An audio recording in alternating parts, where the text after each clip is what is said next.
Praise the Lord. கர்த்தருக்கு பிரியமான தேவஜனங்களே, இந்த புதிய நாளுக்காக கர்த்தருக்கு நன்றி செலுத்துவோம். இயேசு கிறிஸ்துவின் மதுரமான நாமத்தினாலே அனைவருக்கும் அன்பின் நல்வாழ்த்துக்கள். இந்த நாளிலும் கர்த்தரின் பரிசுத்த ஆவியானவர் நம்மை நடத்துவார் என்ற தலைப்பில் செய்தியை தியானித்து இந்த நாளை ஜெயமாக ஆரம்பிப்போம். கர்த்தர்தாமே இந்த நாளை ஆசீர்வதித்து நம் ஒவ்வொருவரையும் அவருடைய கிருபையால் தாங்கி நடத்துவாராக. ஆமென்.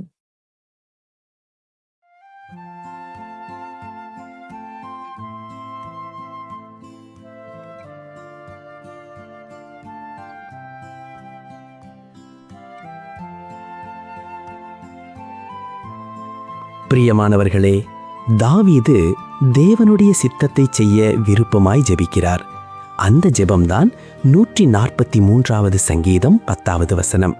இந்த ஜெபத்தை ஆவியானவர் துணையோடு இந்த அதிகாலையிலே தியானிப்போம். 143வது சங்கீதம் 10வது வசனம். உமக்கு பிரியமானதை செய்ய எனக்கு போதித்தருளும். நீரே என் தேவன், உம்முடைய நல்ல ஆவி என்னை செம்மையான வழியிலே நடத்துவாராக என்று சொல்கிறது. பிரியமானவர்களே, தாவீது ராஜா தன் ஜெபத்தில் செம்மையான வழியிலே நடத்தும் என்று கேட்கிறார். அப்படியென்றால் தான் சுயமாக எடுக்கிற வழிகள் அது செம்மையான வழியாக இருக்காது என்பது தாவீதின் எண்ணமாக இருக்கிறதை நாம் உணர்ந்து கொள்ள வேண்டும்.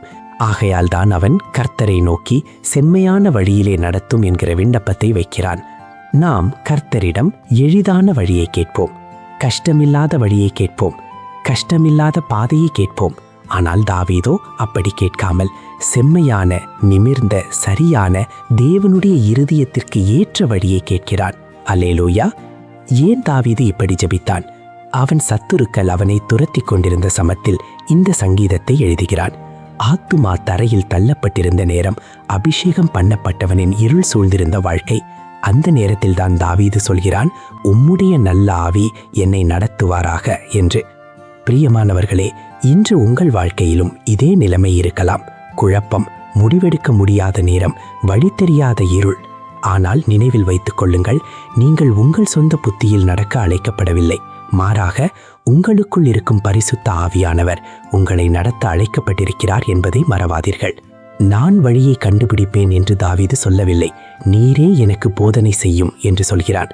அதாவது, கர்த்தாவே, என் புத்தி போதாது, என் பார்வை போதாது, உம்முடைய சித்தத்தை எனக்கு கற்பியும் என்கிறான். பிரியமானவர்களே, இது முற்றிலும் ஒரு சரணடைதலின் ஜெபம் என்பதை புரிந்து கொள்ளுங்கள். இன்று காலை உங்கள் திட்டங்களை, உங்கள் முடிவுகளை, உங்கள் குடும்பத்தை, உங்கள் வேலையை எல்லாவற்றையும் தேவனுடைய கரங்களில் ஒப்பு கொடுத்து, என் நல்ல ஆவியானவரே என்னை நடத்தும் என்று சொல்லுங்கள்.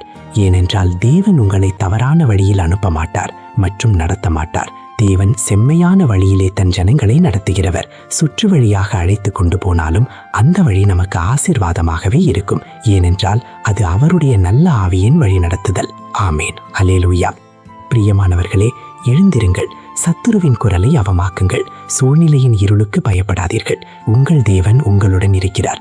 அவருடைய ஆவியானவர் உங்களை நடத்த தயாராக இருக்கிறார். ஆமேன். அல்லேலூயா! ஜெபிக்கலாமா? இரக்கமுள்ள பரலோக தகப்பனே, இன்று ஜனங்களை உம்முடைய நல்ல ஆவியினால் நடத்தும். அவர்கள் தாங்கள் விருப்பப்படி சொந்த பாதையை தேர்ந்தெடுக்காமல் உம்முடைய செம்மையான வழியை அவர்களுக்கு காட்டி அந்த வழியில் அவர்களை நடத்தும். இயேசுவின் நாமத்தில் பிதாவே, ஆமேன். அல்லேலூயா!